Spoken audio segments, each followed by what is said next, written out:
Hi everyone, good morning. आज item ना हूँ सिमिया उपमा। से मुझे पानी पानी फुटी आसले से सिमिया पकेवा ताकरू एबे गोटी गोटी हम बोली से तेल टिके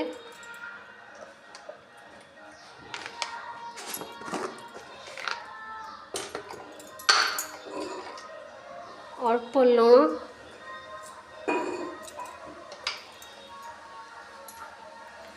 पानी बॉयल आसले एथिरे दबा सिमिया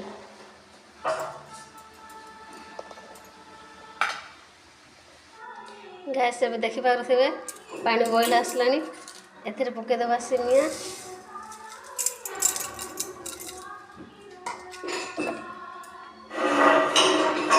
एवं घांटी नबा।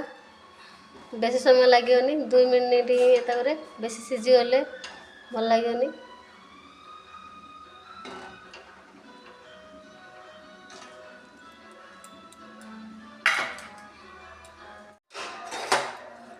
दो मिनिट हो जाए सिमिया भल भाव सीझी जाए गोटे बाउल काढ़ी आनिबा।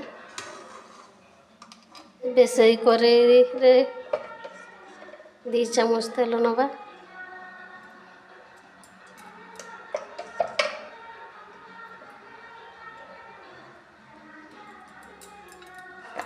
तेल ताती आसलानी से दबा सोरिष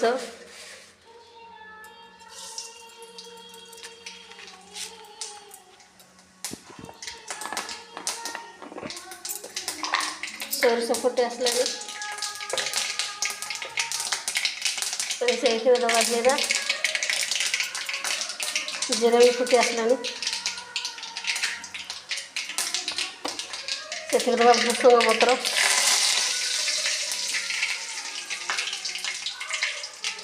भृषंग पत्र भाजी होगलानी से दबा गोटा बिरी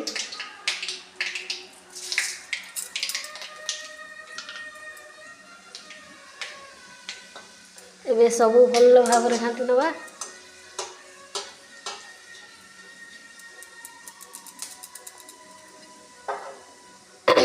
तापर दबा पियाज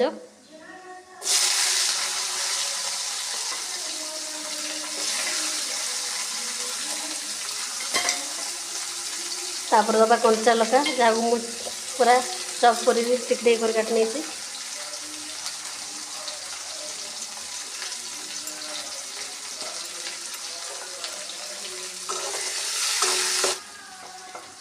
एथरे दबा छेची अदा रसुण पेस्ट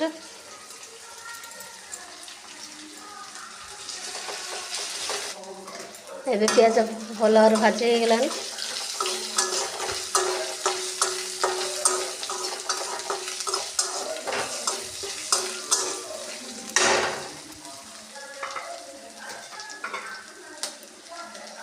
एथिरे कटा जाइथिबा फूलकोबी आउ अलड़ी बा झुडुंग बा ग्रीन बीन्स कहते सब भाजी दबा।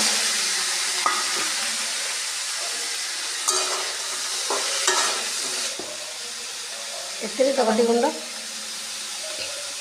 तापर दबा स्वाद अनुसार लुण जेहेतु आम सिमिया सीझेला लुण देते देखिए परिवा को देखिए लुण देवे।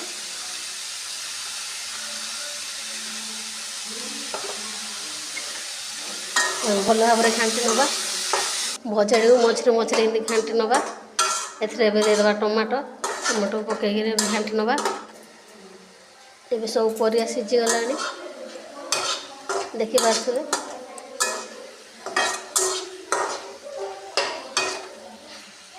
टमाटो भी सीझी गला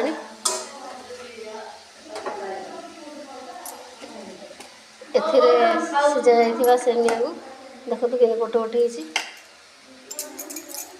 सब नहीं भाजी नवा।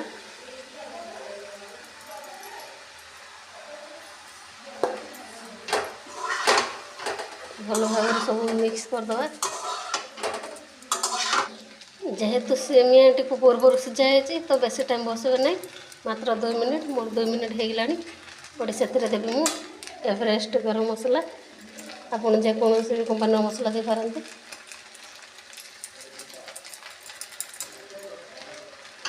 ଏହାକୁ ଭଲ ଭାବରେ ଘାଣ୍ଟି ନେବା। ଏବେ ପ୍ରସ୍ତୁତ ହୋଇଗଲା ସେମିଆ ଉପମା। ଏହାକୁ ଥରେ ନିଜେ ବନେଇକି ଟ୍ରାଏ କରନ୍ତୁ ଏବଂ ପରିବାର ସମସ୍ତ ଖାଇବା ଦିଅନ୍ତୁ ଆଉ ଖାଇକି କୁହନ୍ତୁ କେମିତି ହେଇଛି।